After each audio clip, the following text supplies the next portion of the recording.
Assalamualaikum warahmatullahi wabarakatuh. Saya Fani Amanda Islami 6198620608. Saya berasal dari PGSD 4 semester 4. Kali ini saya akan membahas tentang strategi pembelajaran di SD Muhammadiyah 3 Pandaan dalam kegiatan pembelajaran di tengah pandemi COVID-19. Penelitian ini mendeskripsikan tentang strategi pembelajaran saat ini yang memanfaatkan kemajuan teknologi pada masa pandemi COVID-19 di SD Muhammadiyah 3 Pandaan. Penggunaan teknologi modern saat ini bermanfaat dalam pembelajaran, yaitu pembelajaran daring. Dalam proses penelitian menggunakan teknik pengambilan data melalui wawancara, observasi, dan menggunakan perekam suara saat proses penelitian dilakukan. Penelitian kali ini bertujuan untuk mengetahui penggunaan strategi pembelajaran dan hambatan atau tantangan pada saat pandemi COVID-19 di SD Muhammadiyah 3 Pandaan. Penelitian ini menggunakan metode penelitian kualitatif deskriptif. Pendekatan kualitatif merupakan proses penelitian untuk memahami masalah-masalah sosial atau manusia dengan menganalisis kata-kata untuk menciptakan gambaran yang kompleks dan menyeluruh, serta melaporkan pandangan informasi terperinci yang diperoleh dari para sumber informasi dalam lingkungan yang alami. Pendekatan kualitatif sendiri juga menyelidiki, menemukan, dan menggambarkan, serta menjelaskan kualitas atau keistimewaan dari pengaruh sosial yang tidak dapat dijelaskan, diukur atau digambarkan melalui pendekatan kualitatif. Teknik pengambilan data dalam penelitian ini melalui wawancara, dokumentasi, dan observasi. Penggunaan metode kualitatif ini dimaksudkan untuk memperoleh gambaran mengenai strategi pembelajaran di SD Muhammadiyah 3 Pandaan dalam kegiatan pembelajaran selama pandemi COVID-19. Memang keadaan Indonesia saat ini mengalami kondisi buruk yang disebabkan oleh wabah pandemi COVID-19 yang berasal dari Wuhan, China sejak bulan Maret 2020 lalu. Penyebaran virus ini bisa di tempat umum maupun kerumunan, dikarenakan adanya pandemi ini berdampak terhadap masalah pendidikan di Indonesia. Oleh karena itu, solusi pembelajaran ini, pemerintah mengeluarkan kebijakan baru demi memutus rantai penyebaran COVID-19, yaitu mengimplementasikan ajakan masyarakat atau warga sekolah untuk melakukan physical distancing atau memberi jarak dengan kegiatan apapun yang berhubungan dengan kerumunan atau keramaian. Kondisi tersebut menuntut lembaga pendidikan untuk melakukan berbagai inovasi atau menciptakan strategi dalam upaya pembelajaran yang cenderung memerlukan perkembangan teknologi terhadap peningkatan mutu pendidikan dalam proses pembelajaran selama di rumah. Hal ini menjadi tantangan bagi semua pendidik yang menyiapkan kegiatan belajar mengajar agar pembelajaran berjalan optimal dan hasil belajar meningkat. Di tengah kebijakan pemerintah saat munculnya kondisi pandemi COVID, semua lembaga pendidikan diharuskan untuk mengganti pembelajaran yang sebelumnya tatap muka secara langsung ditiadakan dan digantikan dengan pembelajaran secara virtual atau online. Pola sistem pembelajaran daring ini merupakan sistem pembelajaran jarak jauh antara guru dan siswa, yang dimana kegiatan pembelajaran dilakukan secara online di rumah masing-masing.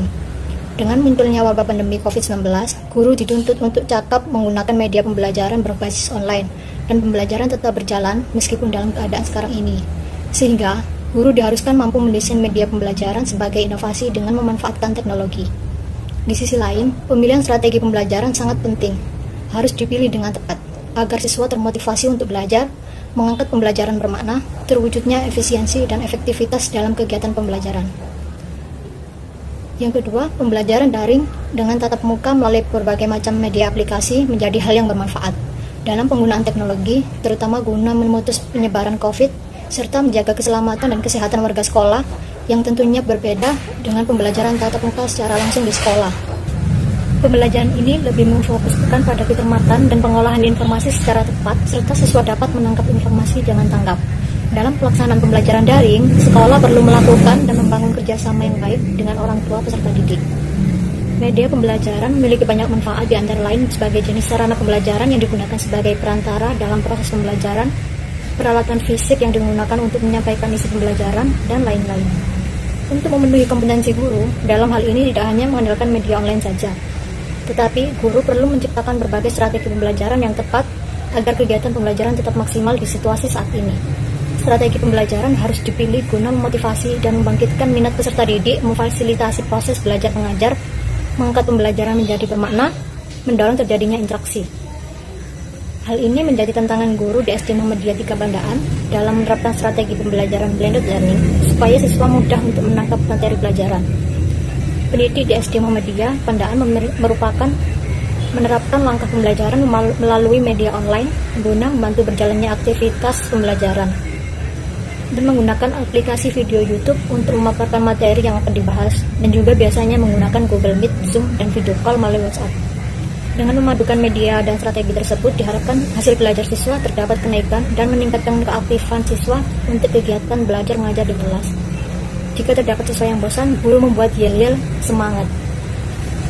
Strategi pembelajaran blended learning sendiri adalah pendekatan pembelajaran yang mengkombinasikan cara penyampaian, model pengajaran, memperkenalkan berbagai media antara guru dengan peserta didik, di mana pembelajaran online dan tatap muka dalam sistem pembelajaran yang menekankan pada teknologi komputer sebagai elemen dari interaksi sosial.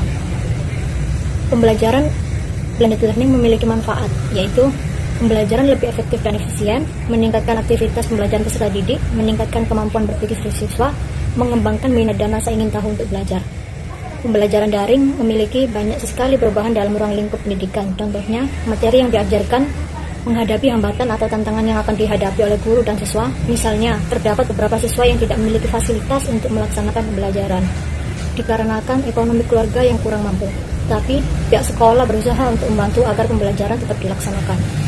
Kemudian, terhalangnya sinyal saat keadaan cuaca buruk. Pembelajaran menjadi terganggu dan berjalan tidak lancar.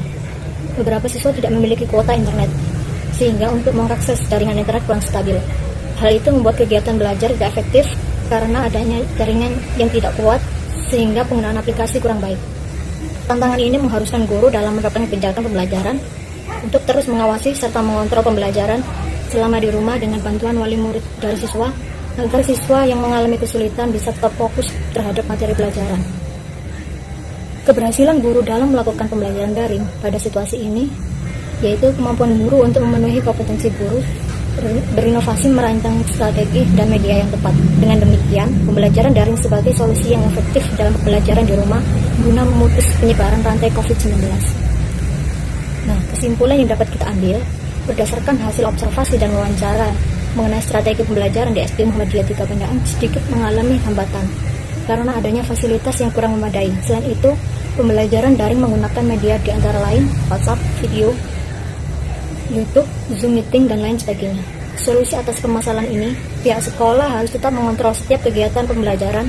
Pendidik menerapkan problem-based learning selama daring, siswa menunjukkan keaktifan, adanya interaksi antara guru dan peserta didik saat pembelajaran dimulai, melaksanakan kegiatan pembelajaran berjalan lancar.